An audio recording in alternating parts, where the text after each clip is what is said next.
Hello, I'm Colleen Gallagher, CEO at Onward and Upward, and you're listening to the Association Insights podcast, where each week we interview association leaders from across the country to hear how they're trying new things, taking big risks, and delivering value for their members. We'll explore the realities of what it means to work in and with associations and bring you the insights and inspiration you need to advance your career and make big changes at your association. Let's get started. Welcome back to the Association Insights podcast. I'm your host, Colleen Gallagher, and I'm really looking forward to today's conversation. I'm joined by Dallas Golden, founder and chief video strategist for Pond Ripple Media. Dallas is an award-winning video producer, and his firm uses the power of video and storytelling to promote corporations, associations, and other organizations. I had the pleasure of meeting him on a virtual association book club group that I'm a part of, and then we got to connect in person at ASAE in August. And I was just so impressed with his approach to video and storytelling and the work that he's doing with associations. So I'm really excited to have him on today and know all of our listeners will get a lot of great takeaways for this. So Dallas, thanks so much for joining me on the podcast today. Hi there. I owe a special thank you because for our recording, he is joining all the way from Berlin and making time for this. So yeah, it was a last minute thing to decide to join my husband on his business trip. And since I was born in Germany, it was an opportunity for me to see the country where I was born. It had been about a decade since he's visited. And so I was like, well, I'll pack up my stuff because that's the real beauty of where we're able to go now is being able to be so mobile with our devices and be able to do anything from anywhere. So it's really opened up the world, which is amazing. And, you talked about you're in the place of your birth, so we won't start that early, but I do want to start with your story. Tell me what inspired you to launch Pond Ripple Media? Well, I've always been interested in doing media and video content. It started back when I was an actor and model in my teens and early 20s. And I even hosted a couple of shows on cable access. If anybody listening knows what cable access is, then you are probably in my age range and not younger. But I started with that, doing it on that side of it in front of the camera. And then at one point I was working for a post-production house and I kind of never followed it. I just always had it in the back of my head. That's something that I'd like to do. But I went through my 30s doing various things like massage therapist. I was a personal trainer, fitness instructor. And then I had a job where it was just a job that was to pay the rent kind of thing. And they fired me for blowing raspberries at children. And it was a pediatrician's office. So it was kind of weird. And so we decided, my partner, now husband, decided that I needed to work on my undergrad. And so I did. And went to film school, fell in love with documentary, and decided to start the company a month after I finished my undergrad. So yeah, that's what I wanted to do, was to share stories. In my first documentary was while I was in film school, and it played in 15 different countries. I got to spend a month in Tanzania doing a documentary about an organization that teaches young girls how to code HTML, PHP, Java, and CSS, which was an incredible experience. So, for me, it's all about authenticity, telling stories, and just being real. Yeah, and that's what it's all about. So I love hearing that and how you got there.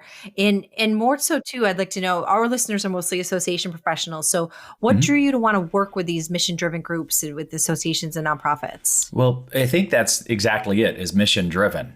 One of the reasons why I named the company Pond Ripple Media and not Dallas Golden Productions is just like when you throw an object into a body of water, it's that object that creates the ripples, and those ripples have a longer lasting effect. And that's how I want our work to be. I find inspiration in stories and in missions. And so for me, when I first worked with my first association in 2019, right before pandemic, I was like, wow, I could do this. And so it's just fast forward to now where I think, speak, and regurgitate everything association world. It's pretty much where my brain lives. It is its own world. So that is good to know the lingo. I can't remember if it was your website or your LinkedIn, but I saw that you describe your work as authentic storytelling with a nationwide impact. And I'd love to know, what does that look like in practice? And how do you take an association's mission and make that a compelling video? Well, it just really depends on what is the purpose of what we're trying to do in video content. Some content we're doing more story driven, and other content we're just getting the why and where and how. Like, for example, an association has members. They have C-suite that either works for the association or are volunteer even. And then you've got all the sponsors, the people that volunteer. You've got all these different people that are involved in an association for one reason or another. And one of the things that we can do with video content is capture those interviews, asking them why they do what they do, and promote the mission or promote the organization in such a way that it's authentic people talking about the very thing that other people in that association would be interested in. So, it's all about how do you get those people in front of the camera to tell their story. And not everyone's going to be great. There's people that are just uncomfortable in front of a camera. And sometimes, it just takes a little bit of time to get them a little more comfortable. But that's what we try to do. That's awesome. In my world of PR and comms, we talk about storytelling all the time. So, I love hearing your perspective on this. And, we do talk about video, but not always on this podcast. So I'd like to really hone in on that. And, I mean, visual content is so powerful. But tell me more about, why you think video can be so powerful for associations. We've as a species have always been interested in movement and in video. And I mean, if you look at how movies first started, they were without sound, and then they introduced sound, and it's all about story, right? And all of us in some way, shape or form are interested in those stories, whether it's the person that finally falls in love after 20 years of bad romances or whatever, right? But in associations, we've got all these people that have some reason why they're doing what they're doing with the association. And not always do those stories get out. Great that we can do it in print, sure, but it's more compelling and more visual and more moving when you can see how someone is speaking, how they are talking about an organization. And there's so much more that you can see in somebody's eyes when they're talking on camera, right? Plus, as well, when we're at associations conferences, we also capture B-roll. And that B-roll can be amazing because you're actually just acting like a fly on the wall and watching what the people are doing. You see the members interacting with one another. And we try to capture those authentic times where people are actually, in association world, you become so close. Sometimes they're not just friends, they're family. And so it's all about how we capture that, how we tell those stories. And then that just makes it even better for an association because it's less of trying to put your words into somebody else's mouth. It's from the mouth of somebody. Yeah, that's so important. It's funny because I think in the space we're in, we probably think everyone's on video. And then when you step back and look at the association world, even though it's been, it's been 10 years plus now that we've been saying you've got to do video, you've got to do video, but there are still a lot of associations that haven't started. And I think there's a fear of how do we do it? How much will it cost? Those kind of things. So I'd love for those associations, how do you advise them? Like, where can they start? What's a good first step that it feels manageable for them, but still will have a great impact? You can always get a start in doing video and just asking some of your members. Now, you want to make sure that you're asking members that are going to be able to articulate well, but asking members to record themselves. We've all got these cameras in our pockets. So yeah, a lot of us don't know how to use them very well, and they don't necessarily capture the best video content, but that's a start. You can start there. And from there, you can see how that starts to impact the people in your organization. And even one of the most important things is making sure that you have metrics, that you follow those metrics. Because if you don't have an idea of how many people are seeing a video or how many people are clicking through on stuff, then you're not going to know where to go. And you don't have anything to base your argument or your promotion on trying to get more money for it. And then once you do find a budget, now, one of the things that we try to do and try to explain to our association clients is you don't have to have just a marketing budget. One of the things that we did with one of our clients is all of our clients is when we're at their conference, that gives us the opportunity to talk to members, to sponsors, to the executive team, to volunteers. So there's lots of different stories that can be told, or a lot of different points of view. So for example, if a member is talking about how great the organization is, that can come from your marketing budget, but it can also come from your membership budget. And if you talk to sponsors about how great the organization is, that can come from your sponsorship budget. Or even if it's possible, you might be able to say, add it onto an actual sponsorship level, and that's additional non-dues revenue. If you give at this sponsorship level, we'll make sure to interview at our annual conference and talk about your organization and why our association impacts your company.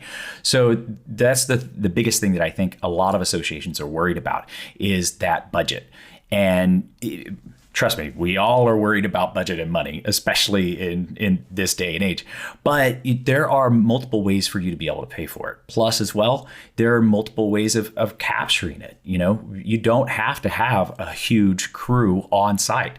Most of the time when I'm working with clients, it's me and one other cinematographer. If the association wants to be the ones interviewing people. If they don't and they want me to do the interviewing, which is perfectly fine too, that's what I went to school for. Then we just have two or three people on site. So we're not a huge organization that is impacting and covering and getting in the way of everything.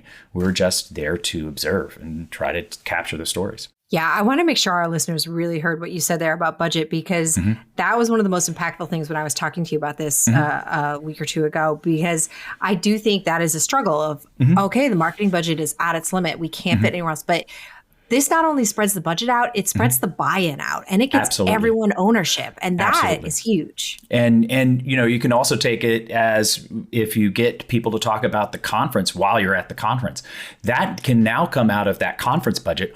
Or even because we captured that, we can use that towards your next year's conference for a promo for that next year's conference.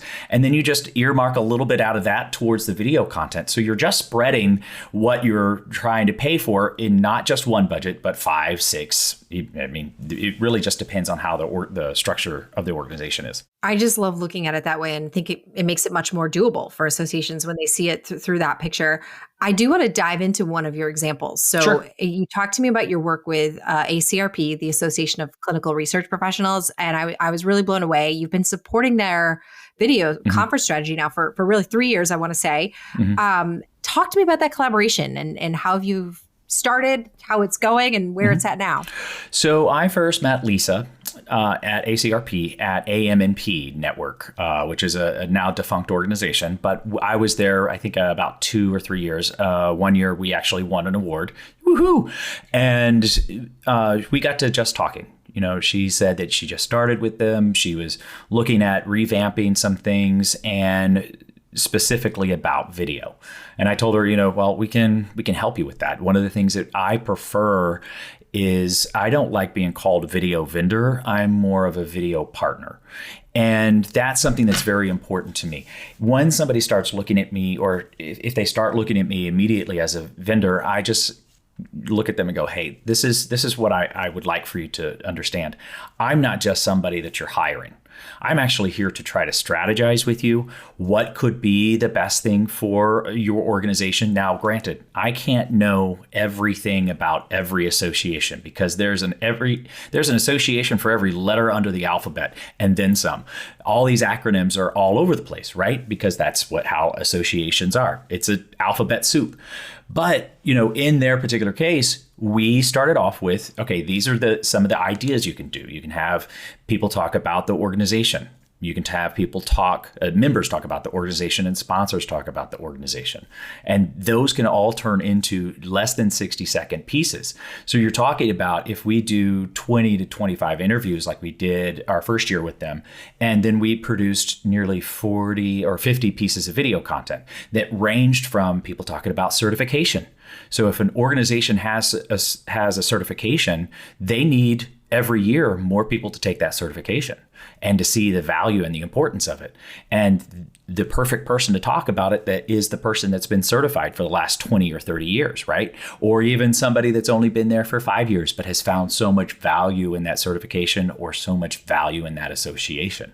So that's how it started. Our first year with them, she hadn't actually thought about us doing a thank you video from the executive director. So that first day that we were filming interviews, I said, how about we get your executive director to talk directly into camera and thank everybody for being there.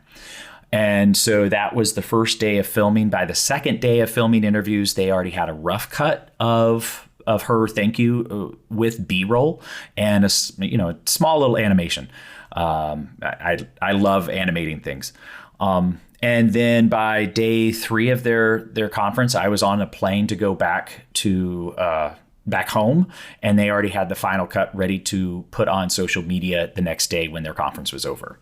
And in their particular case, that thank you video earned 6,334 impressions, 5.4% engagement, 174 reactions, and 147 post-link clicks from 4 posts in one day. So that tells you, that's just one of the videos that we did. And then since then, we've now traveled with them for 2 more years to their conference. And we're just constantly trying to strategize on what can we do with the content that we've got. This year, we had captured a lot of people saying stuff about community. So we're now refocusing one of the videos. Instead of being necessarily about the conference itself, we want to focus on community, especially because their community has been with the current political scene, has had some impact to the clinical research professionals. A lot of budgets and grants and such have been impacted this past political season. So, they wanted to focus on community in one of their videos. And we're throwing in some voiceover that they've never done before. So, it's all about how can we grow together? How can we make the content that is going to be impactful to your members and impactful to your organization? And how can we just continue to support? Because there's so many times associations come from, or even nonprofits, because I do work with nonprofits the same way. They come from this point of view as well. It's got to be a small budget, or it's got to be low budget because we're a nonprofit. But if you start thinking as a business and thinking of what the ROI is on that content, then you can start realizing that you can pull, like we were talking about earlier, you can pull from multiple budgets to be able to pay for something like video content. And it is just so powerful. Yeah. I really want to highlight that you're doing like 20 interviews and yet creating 40 to 60 pieces of content that can be used all year round. The value there is huge. And we try to keep the content as evergreen as possible. Now, obviously, when you're talking about the conference, that's maybe a little bit less evergreen. But because I purposefully like to, especially if an association has an expo hall, I like to be in the expo hall because we can see that in the background and see that activity. And that adds in a layer of FOMO for, especially when we're using it in a promo for the conference, because then that adds in that layer of FOMO of, oh my gosh, I think I just saw, oh my gosh, is that the person that, oh look, I think now granted, we're a little distracted sometimes by that, but our brain works really well that if we hear the noise, right? If we're in the expo hall and you hear it and you see it, then your brain forgives it. So we try to at least have some sort of activity that's going on in the background to show how the conference is. So yeah. And if you figure 20 to 25 interviews, if each interview is roughly 10 to 15 minutes, which is not a lot of time, but you can cover easily short little sound bites of 3 to 5 questions. So, I like to work in even numbers. If we do 20 people and ask them 5 questions, that's over 100 possibilities of good answers, right? And say if only half of them are good, that's still 50. And that can give you enough video content for an entire year's worth of content if you're just dripping out 1 video a week. So it's just about numbers. Yeah. Well, when you talk too about that one quick turnaround one for the thank you video, and I have a feeling this is going to come back to what you mentioned about being a partner, not a vendor, but what's the secret to getting that content getting it right and getting it approved quickly and really making it feel true to the association's voice? It's listening. It's especially now that we're in year 3 with them. The executive director was looking at me going, "Does that sound okay?" I'm like, "Yeah, maybe we try that one more time." Right. It's all about thinking so one of the things about when I went to film school is when I first started, they told me I had to be either a producer or a director or a cinematographer or an editor or writer, right? You had to be siloed. And that wasn't good enough for me. So when I went to talk to the documentary department, they said, "Oh no, as a documentarian, you're oftentimes wearing multiple hats or all the hats." So I took classes in each one of those. I took classes in motion graphics and editing and storytelling and producing, on how to keep yourself from being sued because you used a song, right? So because I've got that broad knowledge of filmmaking and how to do that and to bring that to the corporate world, I'm constantly listening and going, I don't know if that's going to work. Or maybe that's going to work, right? And so like in their particular case, it was a fairly simple 60 or 45-second video from the executive director thanking people for coming. And then when I scrolled through the B-roll, I was listening to what she said specifically. And I made sure that because we were talking about certain subjects in thanking people for being there, I made sure that I captured this images that would lend itself to that as a story, right? So that one was delivered within, the rough cut was 24 hours of the interview, final within 48 hours. And then in their particular case, they also have a thing called Clinical Trials Day. That was something that they got sponsored in that first year with one sponsor, and now they've got 5 sponsors for Clinical Trials Day.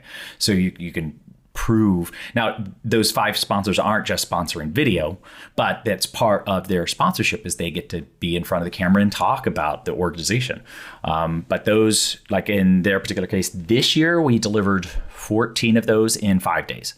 So that turnaround time is because that's what I had to do in school is sometimes you had to interview somebody and turn around a rough cut within 24 hours. And it was, okay, let's do this. And so, we've got teams that I work with all across the world. I've got a motion graphic designer that works in Tunisia.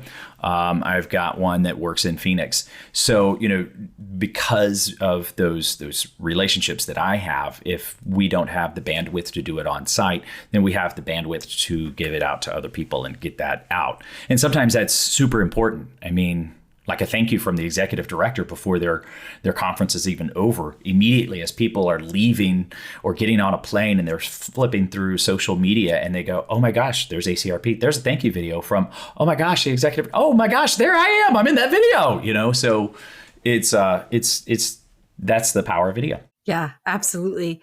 And a lot of associations need to show that ROI when it comes to video. You talked earlier about some really impressive metrics from that, just, one video piece there.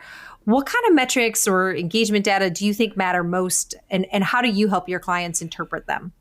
It's about that social media connection. We're all on various platforms, whether that's LinkedIn. I'm not on the TikToks personally because I would probably get in a TikTok hole, but I'm on Facebook and I've been a little bit on Instagram. And you've got all of these members and users that are on all of these platforms. And so there are ways as organizations to make sure that you're following or capturing those metrics.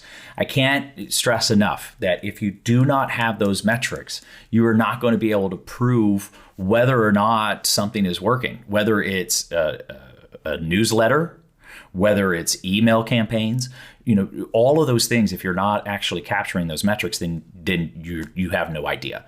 But it's about those. What are those impressions? What are those click-through rates? What are those the watching of the entire video? Dependent upon the length of the video. Those are things that you can capture as an organization. And it's important for you to do so that you can prove to your sponsors and your members and your C-suite that any campaign whether it's video, whether it's email or it's a newsletter, all those things that all these associations use. If you don't have the metrics to back it up, then you can't really prove if it's making an impact. So that's something that I preach all the time is you've got to be able to, as an association, have some sort of way of tracking your metrics and tracking that stuff. Because if you don't, you're just not able to prove anything. Yeah. And I think that segues well into sponsorship because you have to prove things there. And you gave that really great example that they started with one, now they have 5 sponsors. You know, again, when you talk about budgets and making things possible, it's there. You can do it. So, you know, as you've worked with clients to turn video into sponsorship opportunity and advise them there, how do you think associations can think really more strategically about that piece of things, especially around, you know, conference content? Well, if you figure that if an association has an expo hall and they have roughly 100 people they're going to be getting booths at those expo halls, is there 5 or 6, 7 people or organizations that would be able to budget just a little bit more in their budget for their booth? And then you add on, well, because you did this, here's an extra thing that you get, right? Or even when you're talking about sponsorship of a conference as a whole, every organization has multiple levels of what that looks like. And it's a simple way for you to be able to say, hey, if you sponsor at this level, then you get a video with us talking about the organization, right? And you can not only have them talking about your organization, but talk about how important is their sponsorship of the organization and what they get out of that. So it's a 2-for-1. You know, you get sponsors that get to be in front of your members, but then they also get to talk about why is the association so important to them. So now you've benefited them and you've benefited yourself as an association. So if you take it as more of, there's a reason why sponsors are sponsoring anything, right? There's some sort of return that they're feeling is important. And getting them in front of a camera to talk about that can lead to even more sponsors. And it's not just, it's all about just telling that story. You know, everyone's got a story. Some of us are good at it. Some of us are not. But you know, that's also the beauty in editing, because you can edit something to although we try to be as authentic as possible. But you know, there's ways to be able to edit people's ums and their uncomfortableness out. And yeah, it's all about storytelling for sure. Is there any kind of closing advice you'd give for our association professionals who, you know, just need to better know how to tell their association story? Don't be afraid of a budget for video. Don't be afraid of video. What you need to do is just start the process. Reach out to people that have other people in other associations that have been successful at using a video or whatever product. And specifically, that's why we're talking about video. And ask them, you know, how did you do that? We're all part of associations, right? We met each other at ASAE. I'm part of so many different organizations. I mean, one year I was counting, I volunteered for 8 different organizations. And I said, I think I might need to step back from a committee or two. I might be a little banging my head up against the wall with too many committees. But, you know, learn to say no. That's really hard, especially for a type A Gemini like myself. But, you know, it's just start the process. If you don't know anything, talk to a video professional. You don't have to go for the big organizations that pump out a bunch of video content for other organizations. There are so many of us that are coming at this from a storytelling point of view that want to just get your voice to be heard. And, you know, just start the process. Find yourself a video partner, not a video vendor. I'm always about, you know, you do so much better when you have a partner in working with your association. I think that's so important from so many aspects, because if you're just looking at it as a vendor, then they're probably looking at you as just some client and not a friend. And that's the thing about me. My clients become my friends. I invited Lisa to my wedding when we got married this year. Unfortunately, she couldn't make it because of her 14-year-old son or 15-year-old, I don't remember his age. Don't ask me, don't quote me. But it had a bunch of, you know, students, school stuff, you know, and couldn't make it. But, you know, that's the thing with what I do. and how I do it. I'm not going to look at you as just money. I'm going to look at how can we tell as many stories as we possibly can and tell the stories that you are interested in.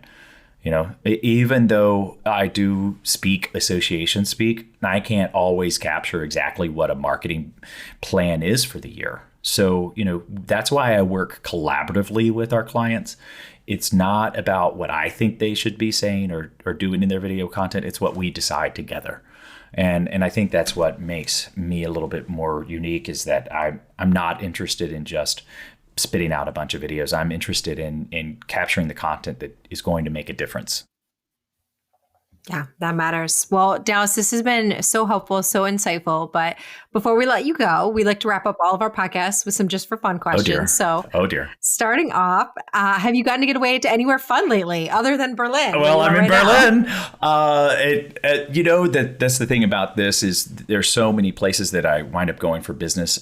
We are actually finally taking our honeymoon next month. So we'll be in Cabo, or San Jose del Cabo, no, Cabo San Lucas. Cabo San Lucas is a little more of a party town. San Jose del Cabo is a lot more laid back. So we like to go there. And there's a particular resort that we like to go to. So we're taking some friends of ours headed to our honeymoon. Amazing. I love it. That's great. Okay, next up, do you listen to podcasts? And if so, are there any you'd recommend for our listeners? So I'm not a huge listener. I know I'm terrible, but I have been getting more into Audible books. And anybody that knows me knows I love Disney. And for your listening audience, it's too bad they can't see me because I'm wearing a Disney shirt. Anytime that you see me, you'll see me with my backpack, usually that's covered in Disney pens. And one of the audio books that I was listening to, because I'm trying to get into those more often, especially when traveling, because you can download them and be super easy. But was How to Be Like Walt, capturing the Disney magic every day of your life. And really hearing about how much he struggled to get started and had failures, and he kept pushing forward. And now, you look at the Disney company as a whole, and they're involved in so many different ways in all of our lives. I mean, everyone's been touched by Disney in some way or another because they own so many things.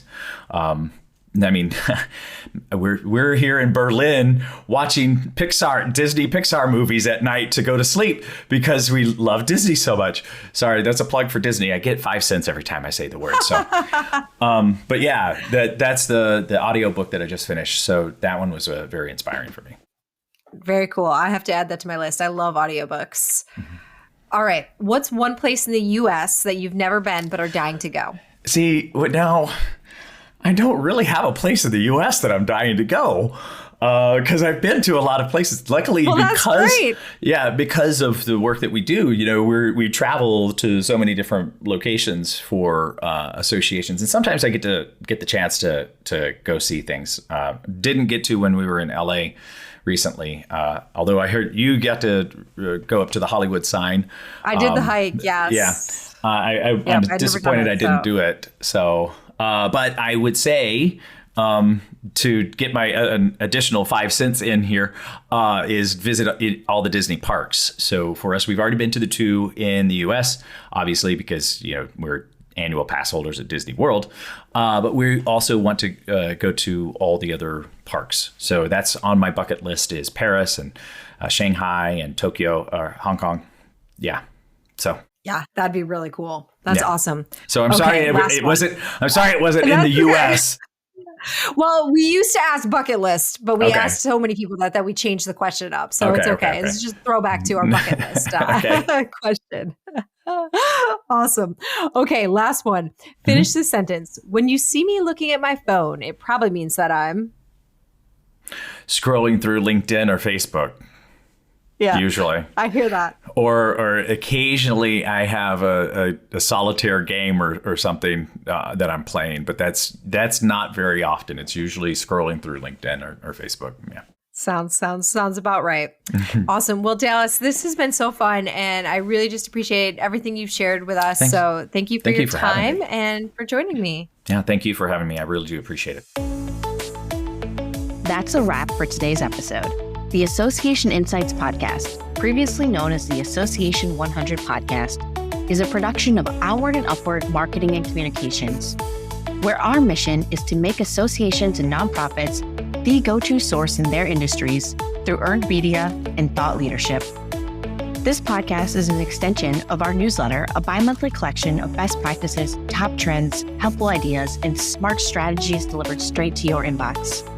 Have you undertaken a big change at your association? Or do you have some words and wisdom from the trenches of association life? We want to hear from you, and so do our listeners. Drop us a note at info@onwardupward.com. That's info@onwardupward.com. Be sure to subscribe, give us a 5-star review, and share with your friends and colleagues. We're available anywhere podcasts are found. Come back next week for more association insights and inspiration. Thanks for tuning in.